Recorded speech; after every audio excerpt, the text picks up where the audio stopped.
అందరికీ నమస్కారం. Welcome to our channel. నేను ఆదిత్య. ఏపీలో వైఎస్ఆర్సీపీ అధికారం కోల్పోయిన తర్వాత అప్పటి నుంచి ఇప్పటి వరకు జరుగుతున్నటువంటి పరిణామాలన్నీ మనం చూస్తూనే ఉన్నాం. ఇదంతా ఒక ఎత్తు అయితే రానున్న సెప్టెంబర్లో మాత్రం వైసీపీకి పెద్ద సంక్షోభం అని తెలుస్తుంది. ఎందుకు అని క్షుణ్ణంగా ఆలోచిస్తే ఆ పార్టీ అధినేత సెప్టెంబర్ 3 నుంచి సెప్టెంబర్ 25 ఆ తారీఖుల వరకు ఆయన విదేశీ పర్యటనలో ఉండబోతున్నారు. మరి ఇదే క్రమంలో ఇప్పటికే ఆ పార్టీలో ఉన్నటువంటి కొంతమంది అసంతృప్తి నేతలు పార్టీని వీడబోతున్నట్లు సమాచారాలు మనం చూస్తూనే ఉన్నాం. ఇప్పటికే రాజ్యసభ ఎంపీలు ఇద్దరు ఓపెన్గా ఒక స్టేట్మెంట్ ఇవ్వడం జరిగింది. మరి ఇక రానున్న సెప్టెంబర్లో ఇద్దరు ఎమ్మెల్సీలు కూడా పోతున్నట్టు ఒక వార్త అయితే వినిపిస్తుంది. మరి ఈ అంశం గురించి మాట్లాడడానికి ప్రస్తుతానికి మనతో పాటు స్టూడియోలో ఉన్నారు ప్రముఖ పొలిటికల్ అనలిస్ట్ కేవీ ప్రసాద్ గారు. సో సార్ని అడిగి మరిన్ని విషయాలు తెలుసుకుందాం. సార్ నమస్కారం. సార్ నమస్తే అండి. ఏపీలో వైఎస్ఆర్సీపీ అధికారం కోల్పోయిన తర్వాత ఆ పరిణామాలు మనం చూస్తూనే ఉన్నాం. సో చాలా వరకు ఆ పార్టీకి సంబంధించినటువంటి నేతలు చాలా అసంతృప్తితో ఉన్నట్టు తెలుస్తుంది. అది జగన్మోహన్ రెడ్డి వైఖరి అవ్వచ్చు, లేకపోతే ఆ పార్టీకి ఇక రాజకీయ భవిష్యత్తు ఉండదేమో అన్న ఆలోచనతో కూడా పార్టీ మారుతున్నట్టు మనకు తెలుస్తుంది. ఇక రానున్న సెప్టెంబర్లో మాత్రం ఇది చాలా సంక్షోభం అని తెలుస్తుంది.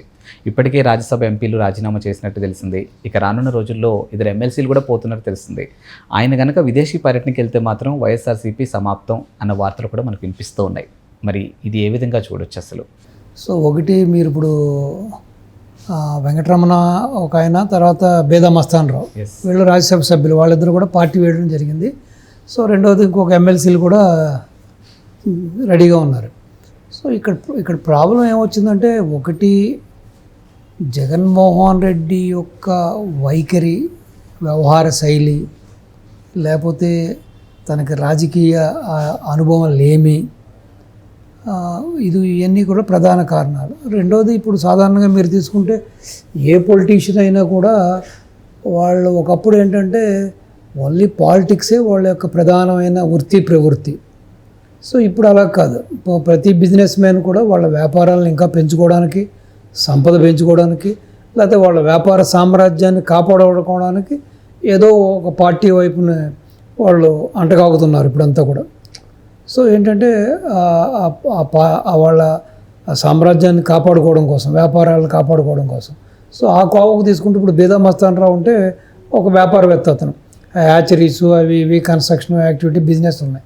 సో అతను యాక్చువల్గా అతనికి లైఫ్ ఇచ్చింది, అతనికి రాజకీయంగా అరంగేట్రం చేసింది టీడీపీలో. సో వాళ్ళ బ్రదర్ ఇప్పటికీ కూడా బేదా రవీంద్ర అప్పటికే ఆయన టీడీపీలోనే కొనసాగుతున్నాడు. సో ఈయన ఏంటంటే ఆ నెల్లూరు చుట్టుపక్కల హ్యాచరీస్ అవి ఇవి కొన్ని వ్యాపార సంబంధాలు, అలాగే విజయసాయి రెడ్డితో కొన్ని వ్యాపార సంబంధాలు, సన్నిహిత సంబంధాలు ఇన్ని ఉన్నాయి కాబట్టి అతను ఆ రోజున మళ్ళీ అటువైపుకి వెళ్ళడం జరిగింది, టీడీపీ నుంచి వెళ్ళడం జరిగింది.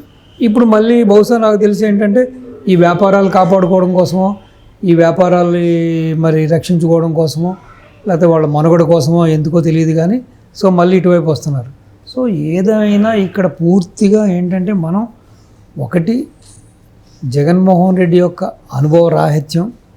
సో అతను ఇంకా ఈ పార్టీ ఏదో తండ్రి పేరు చెప్పి, తండ్రి ఏదో 4 మంచి స్కీములు చేశాడు కాబట్టి కొడుకు ఇంకా 10 స్కీములు చేస్తాడని చెప్పి ప్రజలు కూడా ఈ అగ్గులు ఆలింగనాలకి, ఈ మాయమాటలకి ఓట్లు వేయడం జరిగింది, అధికారం ఇవ్వడం జరిగింది.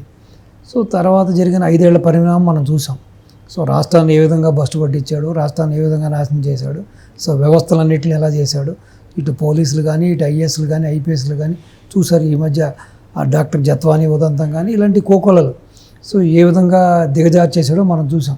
సో బహుశా ఇక ఈ పార్టీకి మనుగడ లేదు, ఈ పార్టీలో ఉంటే మనం ఇది పుట్టు మునిగిపోతుంది కాబట్టి ఇప్పుడు ఏదైనా ఈ ఉన్న కూటమి పార్టీలు ఏదో ఒక పార్టీ చెంత చేరాలనే భావంతో వీళ్ళందరూ కూడా ఒక నిర్ణయానికి వచ్చినట్టుగా తెలుస్తుంది. మీరు చెప్పినట్టుగా ఇప్పుడు సెప్టెంబర్ 3 నుంచి 25 వరకు జగన్మోహన్ రెడ్డి గారు విదేశ యాత్రకి వెళ్తున్నాడు, పిల్లల దగ్గరికి వెళ్తున్నాడు కాబట్టి సో బహుశా ఇప్పటికి ఏదో బేరసారాలు, కొన్ని బొజ్జగింపులు కూడా జరుగుతున్నాయి కాబట్టి కొంతమంది మెత్తబడినట్టు, కొంతమంది వెనక్కి తగ్గినట్టు కూడా కనిపించినా కూడా సో బహుశా ఆయన లేని టైంలో ఆ 3వ తారీఖు నుంచి 25వ తారీఖు లోపల కంప్లీట్గా పార్టీ పూర్తిగా మొత్తం అందరూ కూడా ఈ గొర్రె దాటిలాగా మొత్తం పార్టీ దాటుకునే సూచనలు అయితే బాగా కనపడుతున్నాయి ప్రస్ఫుటంగా. సో దీంట్లో విభిన్న కోణాలు, ఒకటి వాళ్ళ వ్యాపారాలను కాపాడుకోవడం కోసం, వాళ్ళ మనుగడ కోసం, లేకపోతే భవిష్యత్తు రాజకీయం కోసం కూడా అనుకోవచ్చు మనం. సో ఏదేమైనా ఇది ఒక విధంగా చెప్పాలంటే సుపరిమాణం.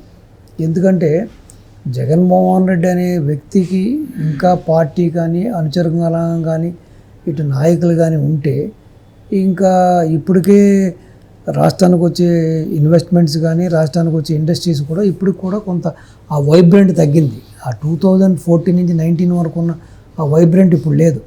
ఇప్పటికీ కూడా కొంతమంది ఆ భయాందోళనలో ఉన్నారు.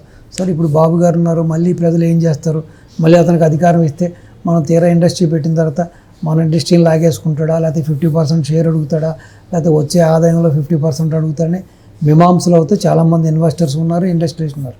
సో కాబట్టి ఈ విధంగా పూర్తిగా పార్టీ కనుమరుగైపోయి పూర్తిగా సంస్థాగతంగా కూడా పార్టీ పూర్తిగా భూస్థాపితం అయిపోతే అప్పుడు అట్లీస్ట్ ప్రజలు ఇంకా వాళ్ళు సపోర్ట్ చేయడానికో వాళ్ళు ఓటు వేయడానికో పార్టీయే లేనప్పుడు, పార్టీకి మనుగడే లేనప్పుడు అట్లీస్ట్ ఆ మూమెంట్లో అయినా ప్రజలు కాస్త మార్పు చెంది జగన్మోహన్ రెడ్డిని ఇంతటితో వదిలించుకుంటారనే భావన కూడా అనిపిస్తుంది. అంటే పార్టీ మనుగడ అనేది పక్కన పెట్టేస్తే ఇప్పుడు ఒక కాయిన్కి హెడ్ టైల్ రెండు ఎలా ఉంటాయో, మంచి చెడు ఎలా ఉంటుందో ఒక అంశాన్ని రెండు క్షణాల్లో ఆలోచిస్తే జగన్మోహన్ రెడ్డికి సంబంధించినటువంటి నాయకులు ఇప్పుడు వైవి సుబ్బారెడ్డి కానీ విజయసాయి రెడ్డి కానీ వీళ్ళు కూడా బీజేపీలో కలబోతున్నట్టు వార్తలు కూడా వినిపించాయి. ఈరోజు వాళ్ళు సెంట్రల్ ఉన్నటువంటి బీజేపీలో కలవడానికి రీజన్స్ బిహైండ్ చూసుకుంటే పార్టీ అనే విషయం పక్కన పెట్టేస్తే కేవలం కేసుల నుంచి బయటపడడం కోసమే ఇప్పుడు వీళ్ళందరినీ ఆయనే పంపిస్తున్నారంటే ఒక వార్త కూడా వినిపిస్తుంది. మరి దీన్ని అసలు వాస్తవం అనుకోవచ్చా? మీరు చెప్పినట్టుగా ఆ కోణం కూడా నిజం ఉండొచ్చు, దాంట్లో కూడా దాన్ని కొట్టిపోయలేం మనం. కానీ ఇక్కడ ఇంకొక విషయం కూడా ఆలోచించాలి. మీరు ఒక సూర్యుడు అని ఒక అతను ఉండేవాడు, ఎవరు రాజశేఖర రెడ్డి గారి దగ్గర, తెల్ల జుట్టు ఆయన ఒక ఆయన పొద్దున్న లేగిస్తే ఆయనకి మెడిసిన్స్ కానీ ఫుడ్ కానీ మళ్ళీ రాత్రి పడుకునే ముందు 2 పెగ్గల మందు కానీ సో అన్నీ సమస్తమే సూర్యుడే అన్నీ చూసుకునేవాడు. సో అటువంటిది సూర్యుడికి ఆయనకి చాలా అటాచ్మెంట్ ఉండేది. సో ఎవరైనా సరే పెద్ద పెద్ద నాయకులు కూడా కలవాలంటే సూర్యుడిని ప్రసన్నం చేసుకున్న తర్వాత కలిశారు. ఆ విధంగా సూర్యుడు బాగానే డబ్బులు దండుకున్నాడు, బాగానే సంపాదించుకున్నాడు.